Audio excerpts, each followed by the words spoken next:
Jadi, kebetulan beberapa hari yang lalu, aku tuh merenungkan tentang hidup aku ini. Terus, aku tuh kayak sedih sendiri gitu. Karena setelah aku pikir-pikir, ternyata aku tuh termasuk korban bully, cuy. Ah. Dulu di tempatku, aku tuh nggak punya banyak temen.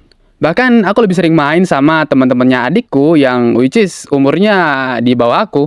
Aku nggak deket sama teman-teman yang umurnya sepantaran aku karena aku ngerasa kayak nggak nyambung banget gitu sama mereka. Plus, aku tuh dulu beberapa kali dijailin dan bahkan dibully sama beberapa dari mereka. Pernah ada suatu kejadian, aku main sepeda sama adikku dan teman-temannya. Terus anak-anak yang sepantaran sama aku, mereka tuh lagi ngumpul, duduk-duduk di suatu tempat. Aku lupa gimana ceritanya aku bisa stop di sana. Intinya ada satu anak, dia lebih tua dariku dan badannya jauh lebih besar. Dia datangin aku dan dia mencoba untuk mengintimidasiku secara verbal. Dari beberapa anak di sana, kenapa aku yang diginiin gitu? Dan waktu itu aku takut banget. Kakiku sampai gemeteran. Memang gak semua anak sepantaranku tuh bully aku, tapi waktu itu dari semua anak di sana, gak ada satupun yang mencoba ngebela aku. Yang ada mereka ngetawain aku gara-gara kakiku yang gemetaran mirip kayak tukang jahit. Begitu kata mereka. Aku bener-bener sedih dan takut banget waktu itu. Dan bahkan di sekolah pun aku juga dibully. Aku sering kena bullying secara verbal dan itu bener-bener nyakitin banget sih.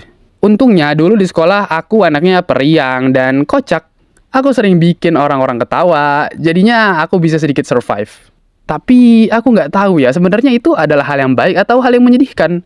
Soalnya setelah dipikir-pikir, ya ampun, aku tuh malah kelihatan kayak badut yang melucu supaya diterima sama orang-orang. Dan ya itu kedengarannya menyedihkan sih. Tapi ya mungkin aku terlalu melebih-lebihkan ya. Ya come on, waktu itu masih SD lah. Namanya juga anak-anak. Sebenarnya aku tuh nggak suka banget sama ungkapan ini. Justru karena masih kecil harusnya diedukasi sebelum si anak nanti tumbuh besar dan semuanya sudah terlambat. Secara nggak langsung aku tuh ngerasa kayak pembulian ini tuh termasuk salah satu faktor ya yang ikut membentuk kepribadian aku sekarang ini. Aku jadi nggak punya banyak temen, nggak terlalu suka bergaul, lebih suka sendiri, apa-apa sendiri. Tapi ya ada sisi baiknya juga sih. Aku jadi lebih kuat menghadapi intimidasi, terutama yang verbal. Dan aku juga lebih punya empati sih ya, ketika ngeliat ada orang yang dibully.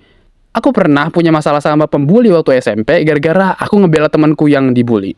Ya tapi mungkin itu aku ceritain lain waktu aja lah ya. Kalau nggak males.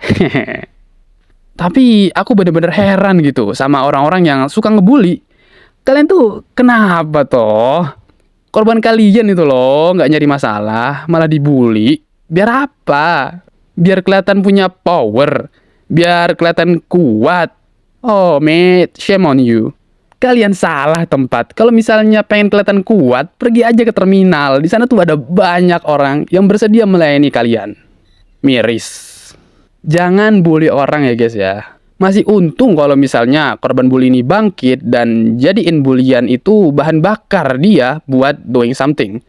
Lah kalau misalnya dia malah kena mental, terpuruk, stres, dan bahkan mengakhiri hidupnya. Ayo, gimana tuh kalau kayak gitu? Ups, kalau misalnya kalian mau praktek bahasa Inggris, Arab, atau sekedar mau temenan dan cari relasi, kalian bisa join Discordku, linknya di deskripsi.